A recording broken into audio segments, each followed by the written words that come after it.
За сүүлийн жилүүдэд бага насны хүүхдийн хөгжлийн хоцрогдол нийгмийн бас нэгэн анхаарал татах сэдв болж байгааг мэргэжилтүүд анхааруулдаг.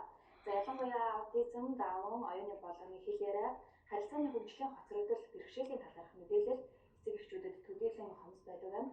За тиймээс хүүхдийн хөгжлийн хоцрогдлыг эрдэлрүүлэхэд эцэгхийн оролцоо, багш эмчнэрийг чадваржуулах хамтын ажиллагаа чухал байгааг онцлоо. Энэ талаар зочны цагаар үргэлжлүүлэн ярилцгаална. Баруун төвийн хүндэт үзэгчтэй хөтөлбөр зочны цагаар хүрсэн танд хүрч байна. За энэ удаад бид хүүхдийн эрүүл сангийн төсвийн зохицуулагч бүр очиртой харьцуулна. Баруун төвийн.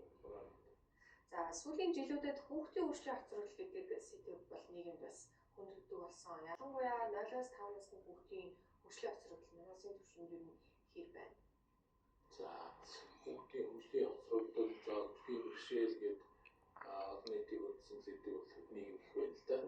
За тэгээд манай Японы хүүхдийн эрүүл сан байгууллага болохоор зэрэг шашны бус, ашигын бус олон улсын байгууллага байна. За тэгээд хүүхдийн эсмийн амьдрах, хөгжих, оролцох гэдэг үндсэн эрхүүдийг хангахад чиглэж ажилладаг олон улсын байгууллага байна. За 94 оноос үйлчлэгээ Монголд явж гисэн.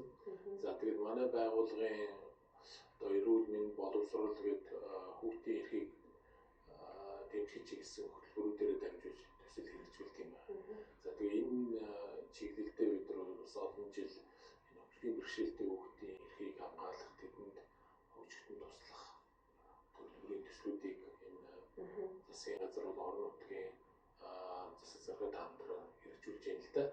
За тэрний нэг нь болохоор зэрэг энэ бага насны хүүхдийн хөгжлийг одоо нийгмийн цогц үйлчлэгээр дэмжих гэсэн юм төсөл хэрэгжүүлж байгаа. За тэгээ бид энэ төслийнхөө хүрээнд одоо 2 дахь жилдээ ороод ажиллаж байна. За тэгээ энэ төсөл нь юу гэдэг юм гэхээр зэрэг одоо бага насны хүүхдийн хөгжлийн үйлчлэгэнд оролцдог, тэдний нийгмийн үйлчлэгийг хүргэдэг орон нутгийн өрхийн эмнэлэг, за хүүхдийн цэцэрлэг, за тэгээд энэ хөгжлийн бэрхшээлтэй хүүхдийн асуудлыг шийдвэрлэх тэдэнд одоо шаардлагатай дэмжлэг тусалцаа нийгмийн үйлчлэгийн холбон зурчилдаг энэ салбар комисс гэж байдаг аймаг дүрэг болгонд.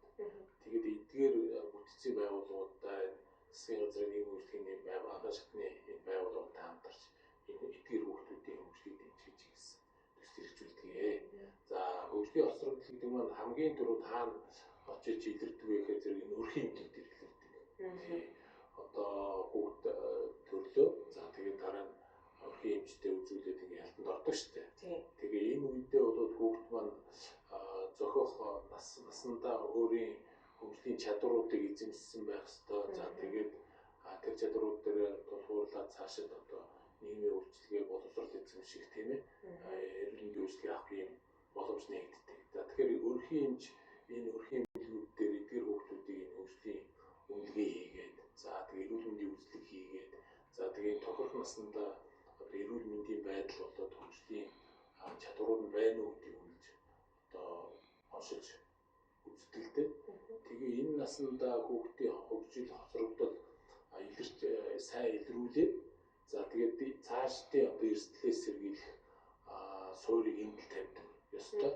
За тэгэхээр эцэг эхчүүд нь эндээ анхаарах ёстой. Гэхдээ яг хөө энэ хөгжлийн хоцрогдлыг илрүүлэхэд бас нэлээд дэмжлэг тусалцаа хэрэгтэй байдаг л да. Жишээ нь өрхийн эмчтэр хүүхдийн үзлэг болоод тэр хөгжлийн үйлчлэг хийхэд өрхийн эмчнэрийн эцэг чадварыг сайжруулах, наазахын тохиолдол хангагдах тийм ээ.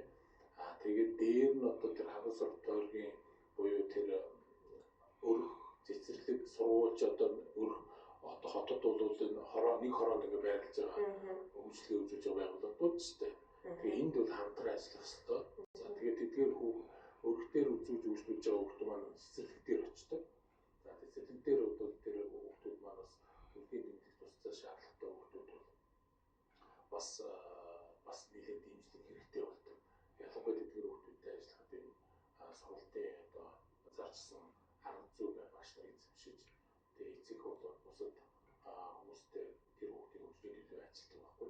Тэгэхээр энийг бол бид нар холбон зурчлаад энэ төслийг авахыг одоо үйл ажиллагаа хэрэгжүүлдэг гэсэн үг байна.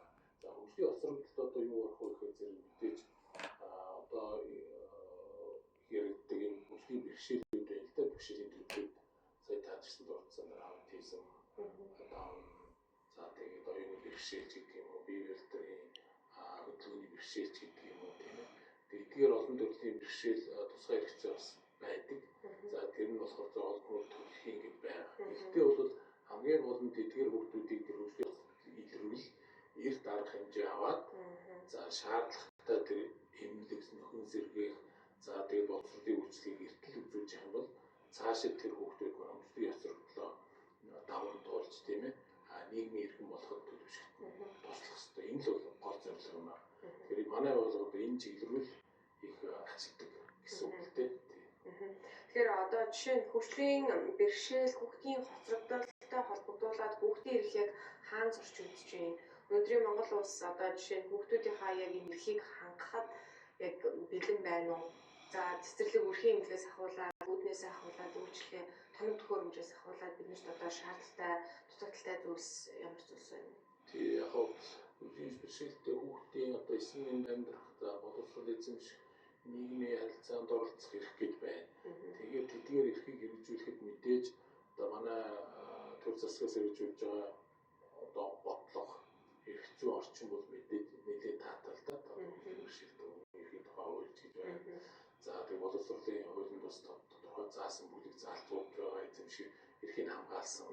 За эрүүл мэндийн тухай хуульд ч гэсэн ингээд тодорхой заалт эрх зүйн баримтчгууд аль хэдийн гараад одоо амьдрал дээр хэрэгжиж байгаа. За тэгвэл бол энэ дээр бол мэдээж туршлага дутах. За тэгээд тэдгээр хүмүүсийн шаардлагатай орчин бий болгоход одоо хөнгө оруулалт дутагдах тийм ээ. За тэгээд хүний нөөц буюу багш эмч нарыг сургах гэх энэ олон хэрэгцээүүд байдаг. Тэгэхээр энэ бүхнийг бид нар энэ нийгмийн үйлчлэгээний байгууллагуудынхаа хүний нөөцийг сургаж татгалзуулахын чиглэлд тийм ээ. За тэдгээр хүмүүстэд шаардлагатай тэр орчин тоног төхөөрөмж хэрэгслийг бүрдүүлэх тэр чиглэлүүд их хэрэгцээ байдаг л да. Нэмсэн тэр бүгдээр хангалтчин гэж бас үзэж болохгүй маа. За ер нь бол тэгээд энэ нийгмийн хамгааллын салбар ч гэсэн боловсролын салбар, эрүүл мэндийн салбар өөрөө тоо баримт статистик гаргадаг л да. Ерөнхийдөө бол яг 14,000 гаруй бэрхшээлтэй хүүхд бүртгэгдээд за тэгээд эдгээр маань мэдээж одоо сургууль цэцэрлэгт хамрж байна гэдэг тоо мэдээ гардаг. Гэхдээ энэний цаана нөгөө хамгийн гол нь одоо бага насндаа хүүхэдтэй бол оночлогдож тийм хөгжлийн ямар тусгай хэрэгцээ үүссэн байна. За тэрийг яа даван туулах гэдгийг илрүүлэх нэг чухал байна. Тэгэхээр энэ чиглэл бид ажиллаж байгаа гэсэн үг тийм. Жишээлх юм бол одоо цэцэрлэгүүд маань болохоор бүлэг дүүргэлтэй өндөртэй анги тангинд олон хүүхэд байдаг. Дээр нь одоо энэ тусгай хэрэгцээтэй хүүхдийг авч хүмүүжүүлэхэд бас тусгай орчин ганцаарчлан ажиллах багшийн тийм сургалтын тэмдэглэг арга зүй шаардлагатай байдаг. Тэгэхээр бид нар энэ цэцэрлэгүүд дээр ийм хөгжлийн төвүүд байгуулад за тэдгээр хүүхдүүдтэй ажиллах боломж өгнө. За тэгээд шаардлагатай одоо сургалтын эрхлэлтүүд тоног төхөөрөмж тийм ээ. Эдгээр материалуудыг нийлүүлээд за тэгээд багш нарын одоо бас сургаад ингэ явж байгаа. Тэгэхээр энэ бол ингээ хамтран ажиллаж байгаа тэр хэрэгцээг одоо нөхөх гэснээс бидний талаас гарч байгаа чармаалт л та. Төслийн өрөөнд хэрэгжүүлж байгаа ажлуудаас бас бодвол тийм. За бид нар бол яг хоо энэ төслөө нийтдээ Баян Онгор, Сэлэнгэ аймаг, за нийслэлийн одоо чиглэлтэй Баянзүрх, Сонгон архин гэсэн 3 дүүргийн нийт одоо 5 газрын 10 цэцэрлэг, 10 өрхийн эмнэлэг, за тэгээ энэ 2 аймаг 3 дүүргийнхээ салбар комисс гэдэг энэ бүтцтэй хамтарч ажиллаж байгаа л да. Тэгээ эдгээр зорилттой газруудаа миний сая түрүүний ярьсан орчныг дэмжсэн тоног төхөөрөмж шаардлагатай материал хэрэглэлтүүнийг нийлүүлэх, хөрөнгө оруулалт хийх. За дээр нь тэдгээр байгууллагад ажиллаж байгаа, эдгээр хүүхдүүдэд тулж ажиллаж байгаа багш нар, за өрхийн эмч нар тийм ээ. За тэгээд тухайн орон нутгийн эмнэлэг, за орон нутгийн засаг захиргаа, за тэр салбар комиссийн гишүүд энэ олон хүмүүсийг одоо чадваржуулах тэр сургалтад одоо яг тэр хүүхдэд оночлоход тэр хүүхдэд ажиллахад тэр хүүхдийн талаар хөгжих төлөвөө боловсруулах шиг тийм энэ нарийн зүйлүүдийг одоо хэрэгжүүлэхэд ямар арга зүй вэ? Тэр хүмүүстд чадваржуулах сургалтаас зааж сургадаг гэсэн үг л дээ. За дээр нь болохоор энэ ганцхан одоо төрийн талаас нийгмийн үйлчлэгээний байгууллагын талаас анхаарал тавьвал сууч дутагдaltaй. Хамгийн гол зүйл бол эцэг олон нийт байгаа шүү дээ. Тэнд хандаж за тэрний төлөө одоо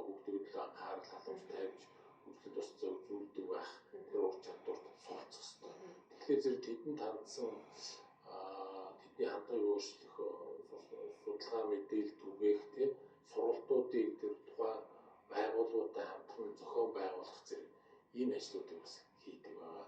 За тэгээд цааш нь бүр асуултын ихэнд бол бас асуусан тийм ээ.